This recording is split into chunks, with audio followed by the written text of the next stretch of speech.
ओम नमो नारायणा। राधे राधे। जय श्री कृष्णा। आप सभी का स्वागत है आपके अपने YouTube चैनल कृपा संगम में। कैसे हैं आप लोग? उम्मीद है आप लोग बहुत अच्छे होंगे। आज आप लोगों के लिए मैं श्री हरि के सच्चे भक्त की कहानी लेके आई हूँ और उम्मीद करती हूँ आप लोगों को ये कहानी बहुत पसंद आएगी।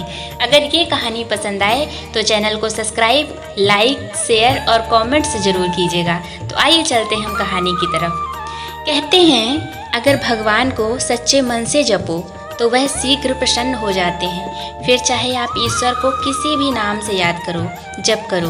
भगवान विष्णु के एक ऐसे ही सच्चे भक्त की कहानी आज मैं लेके आई हूँ। एक बार एक सीधा साधा अनपढ़ गंवार किसान था। वह एक संत जी के पास गया और कहने लगा कि मुझे ईश्वर का ऐसा नाम बता दीजिए जिसे मैं सारा दिन जपता रहूं और अपना काम भी करता रहूं, मेरा परलोक भी सुधर जाए। संत जी ने कहा, ठीक है, तुम अघमोचन और मोचन इन दोनों नाम का जाप किया करो।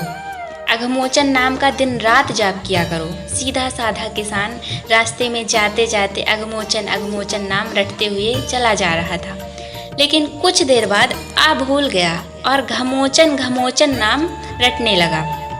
अब दिन रात वह घमोचन घमोचन रटता रहता। एक दिन भगवान विष्णु भोजन करते हुए मुस्कुरा रहे थे तो माँ लक्ष्मी ने इसका कारण पूछा। भगवान विष्णु कहने लगे कि लक्ष्मी, मेरा एक भक्त है, वो दिन भर मेरा नाम रटता है और ऐसा नाम रटता है जिसका शास्त्रों में कोई वर्णन ही नहीं है। लेकिन नाम चाहे वह गलत ही ले रहा हो, लेकिन उसका मन मेरी ओर ही लगा हुआ है। इसके मन में मेरी ही छवि है। उसका गलत नाम लेने के कारण ही मुख पर मुस्कान है। माँ लक्ष्मी कहने लगी, आपको लगता है कि यह आपका सच्चा भक्त है, तो चलो इसकी परीक्षा लेते हैं। विष्णु जी कहने लगे कि लक्ष्मी, अगर तुम्हारी यही इच्छा है तो चलो धरती पर चलते हैं। दोनों ने साधारण से स्त्री पुरुष का रूप धारण कर लिया और किसान के खेत की तरफ चल पहुँचे। भगवान विष्णु कहने लगे, लक्ष्मी, परीक्षा तुम्हें लेनी है, इसलिए तुम किसान के पास जाओ। किसान के खेत के पास कुछ गड्ढे बने हुए थे तो विष्णु जी कहने लगे कि मैं उसमें जाकर छिप जाता हूँ, तुम जाकर उस किसान की परीक्षा ले लो। माँ लक्ष्मी उस किसान के पास गई और बार बार उससे पूछने लगी, किसका नाम जप रहे हो? किसान था तो थोड़ा मुँह फट, लेकिन फिर भी चुप रहा कि मेरे ध्यान में किसी प्रकार का कोई विघ्न ना पड़ जाए। वह घमोचन घमोचन नाम रटता रहा। लक्ष्मी जी ने पूछना बंद नहीं किया, पूछती रही, किसका नाम जप रहे हो? किसान खींच कर कहने लगा, मेरे भरतार का नाम जप रहा हूँ। लक्ष्मी जी सोचती हैं शायद किसान मुझे पहचान लिया है। लक्ष्मी जी फिर से पूछती हैं, अगर मेरे भरतार का नाम जप रहे हो तो कहाँ है मेरा भरतार? किसान और गुस्से से बोला, जहाँ होगा किसी गड्ढे में जाओ ढूंढ लो। महालक्ष्मी ने विष्णु भगवान को पुकारा कि प्रभु, बाहर आ जाओ, यह तो सचमुच आपका सच्चा भक्त है। इसने तो मुझे भी पहचान लिया और आपके बारे में सब कुछ जानता है। भगवान विष्णु और माँ लक्ष्मी ने उसे साक्षात अपने दिव्य दर्शन दिए। कहने का भाव यह है कि भगवान तो भाव के भूखे हैं। निश्चल भाव और सच्चे मन से भगवान को जपते हैं तो वह ऐसे भक्तों से जल्द प्रसन्न हो जाते हैं। मुझे उम्मीद है आप लोगों को ये कहानी बहुत पसंद आई होगी।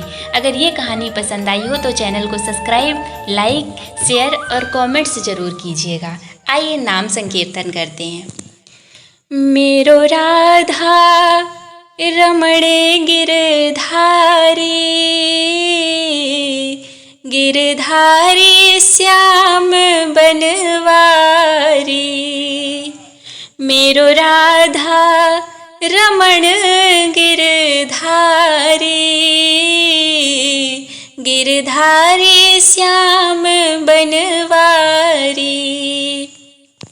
मेरो राधा रमण, मेरो राधा रमण, मेरो राधा रमण, मेरो राधा रमण, मेरो राधा रमण गिरधारी, गिरधारी श्याम बनवारी। मेरो राधा रमण गिरधारी, गिरधारी श्याम बनवारी।